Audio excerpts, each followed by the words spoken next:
বাংলাদেশ আওয়ামী লীগ, জামায়াতে ইসলামী ও বাংলাদেশ জাতীয়তাবাদী দল। বাংলাদেশের রাজনীতিকে প্রতিহিংসার রাজনীতি বলা এখন অনেকেরই সাধারণ অভিব্যক্তি হয়ে দাঁড়িয়েছে।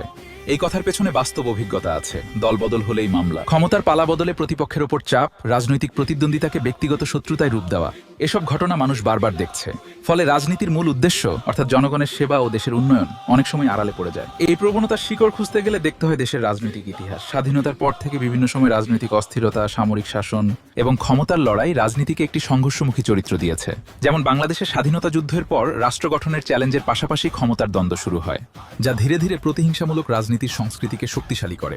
এরপর বিভিন্ন রাজনৈতিক দল যেমন বাংলাদেশ আওয়ামী লীগ, জামায়াতে ইসলামী ও বাংলাদেশ জাতীয়তাবাদী দল এর মধ্যে দীর্ঘদিনের প্রতিদ্বন্দ্বিতা এই সংস্কৃতিকে আরও গভীর করেছে। প্রতিহিংসার রাজনীতির সবচেয়ে বড় ক্ষতি হয় সাধারণ মানুষের। উন্নয়নমূলক কাজ বাধাগ্রস্ত হয়, বিনিয়োগ কমে যায়, প্রশাসন নিরপেক্ষতা হারায় এবং সমাজে বিভাজন বাড়ে।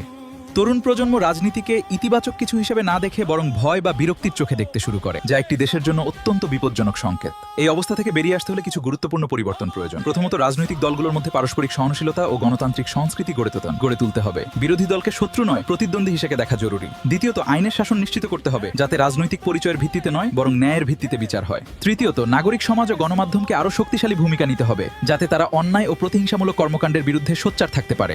সবচেয়ে গুরুত্বপূর্ণ বিষয় হলো জনগণ। যখন মানুষ নিজের ভোটাধিকার, মতপ্রকাশের স্বাধীনতা এবং ন্যায়ের দাবি নিয়ে সচেতন হবে, তখন রাজনৈতিক দলগুলো বাধ্য হবে তাদের আচরণ পরিবর্তন করতে। কারণ শেষ পর্যন্ত গণতন্ত্রের আসল শক্তি জনগণের মধ্যেই নিহিত। বাংলাদেশের রাজনীতি প্রতিহিংসার চক্রে আটকে থাকলে উন্নয়ন ও স্থিতিশীলতা দীর্ঘমেয়াদে ক্ষতিগ্রস্ত হবে। তাই এখনই সময় সংঘর্ষ নয় সহমত, প্রতিহিংসা নয় সহনশীলতা, এই মানসিকতা নিয়ে নতুন রাজনৈতিক সংস্কৃতি গড়ে তোলার। শেষ পর্যন্ত প্রশ্নটা একটাই, আমরা কি এই প্রতিহিংসার চক্রেই ঘুরতে থাকব নাকি পরিবর্তনের পথ বেছে নেব? কারণ গণতন্ত্র কোনো দল বা নেতার একার সম্পত্তি নয়, এটা জনগণের অধিকার, জনগণের শক্তি। আর সেই শক্তি যদি সচেতন, দায়িত্বশীল এবং ন্যায়ের পক্ষে দাঁড়ায়, তাহলে কোনো নেতিবাচক সংস্কৃতি স্থায়ী হতে পারে না। আজ আমাদেরই সিদ্ধান্ত নিতে হবে, আমরা কি ঘৃণাকে বেছে নেব নাকি সহনশীলতাকে? আমরা কি বিভাজন বাড়াবো নাকি ঐক্যের সেতু গড়ব? সময় এসেছে নিজের জায়গা থেকে বদলে যাওয়ার, ভোটে, কথায়, আচরণে ন্যায়, সত্য আর সহমতের পক্ষে দাঁড়ানোর। পরিবর্তন অন্য কেউ এনে দেবে না, পরিবর্তন শুরু করতে হবে আমাদের থেকেই, ইনশাআল্লাহ।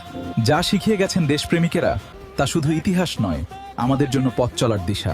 এর নগদ উজ্জ্বল দৃষ্টান্ত হয়ে আছেন শহীদ শরীফ ওসমান হাদি, আবরার, আবু সাইদ সহ আরও অনেক সাহসী মানুষ, যারা খারাপের বিপক্ষে দাঁড়িয়ে ন্যায়ের পক্ষে কণ্ঠ তুলেছেন। তাদের ত্যাগ আমাদের মনে করিয়ে দেয়, ন্যায়ের পথে থাকা কখনো সহজ নয়, কিন্তু সেটাই সবচেয়ে সঠিক পথ। আল্লাহ তাআলা আমাদের সবাইকে ন্যায়ের পক্ষে দৃঢ়ভাবে দাঁড়ানোর এবং অন্যায়ের প্রতিবাদ করার তৌফিক দান করুন, এবং আমাদের প্রিয় বাংলাদেশকে সব ধরনের কুচক্রী মহলের ষড়যন্ত্র থেকে হেফাজত রাখুন। আমিন।